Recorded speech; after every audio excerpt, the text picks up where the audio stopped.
আমি তো উপরে আছি। মহারাজ কৃষ্ণচন্দ্রের অনুগ্রহে গোপালের কোনো অভাব নেই। যখন যা প্রয়োজন হয় মহারাজ তা দিতে কখনো কার্পণ্য করেন না।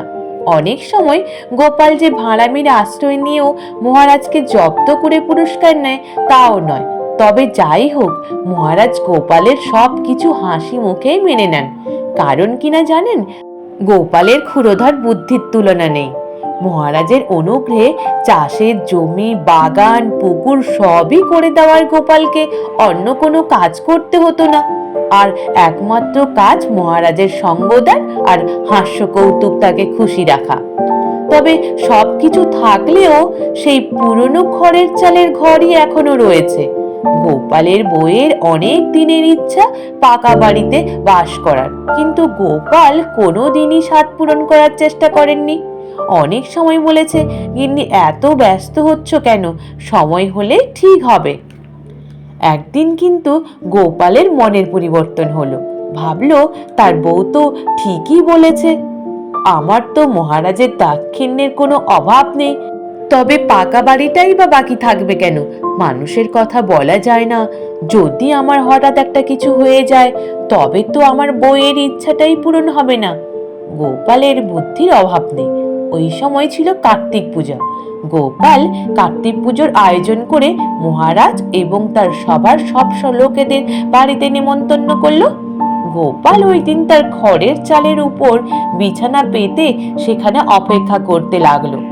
যথাসময়ে মহারাজ তার সভাসদদের নিয়ে কার্তিক পূজার নেমন্তন্ন রক্ষা করতে গোপালের বাড়ি এসে উপস্থিত হলেন।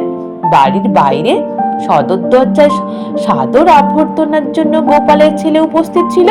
মহারাজ হাঁক ছাড়লেন, কই গোপাল, আমরা সবাই যে এসে পড়েছি, তুমি কোথায়? গোপালের ছেলে হাত জোড় করে অতিথিদের বিনয়ের সঙ্গে বলল, আসুন আসুন, বাবা তো উপরে আছেন, আপনারাও সকলে সেখানে চলুন। মহারাজ কিছুটা আশ্চর্য হয়ে বললেন, উপরে? তোমার উপরে কোথায়? খড়ের চালের বাড়িতে আবার ওপরে কোথায় থাকবে? দোতলা কখনো হয় নাকি? গোপালের ছেলে বলল, ভিতরে চলুন, তাহলেই বুঝতে পারবেন আমার কথা অসত্য নয়। মহারাজ তার দল বল নিয়ে বাড়ির ভিতরে ঢুকতেই গোপাল চালের উপর থেকে বলল, আসুন আসুন মহারাজ, এই পণ্যকুটিরে আপনার পায়ের ধুলো পড়ায় আমি ধন্য হলাম। মহারাজ কিঞ্চিত বিরক্ত হয়ে বলল, গোপাল, এই ধরনের কেমন চাতুরি? আমার পক্ষে কি ওপরে ওঠা সম্ভব? গোপাল বলল, কোনো চিন্তা করবেন না মহারাজ, সব ব্যবস্থা করে রেখেছি। ওই যে মইটা দেখছেন না, ওটা বেয়ে উপরে উঠে আসুন। আপনার মতো সম্মানীয় ব্যক্তিকে কি নিচে বসতে দিতে পারি বলুন রাজা মশাই? তাই তো চালের উপরে ব্যবস্থা করলাম। রাজা গোপালের চাতুরি বুঝতে পারলেন। তিনি বললেন, বুঝেছি বুঝেছি গোপাল, তুমি এবার তো আমায় বলতেই পারতে। এইভাবে চাতুরির আশ্রয় নিয়ে আমাকে বলার তো কোনো প্রয়োজন ছিল না। তোমার এই খড়ের চালার পরিবর্তে দোতলা পাকা বাড়ি করে দেবো, আর ওই দোতলার বাড়িতে এসে আমি ভোজ খেয়ে যাব, কেমন? গোপাল বিনীতভাবে বলল, মহারাজ, আমার অপরাধ নেবেন না। যা কিছু দেখছেন সে তো আপনারই কি পায়।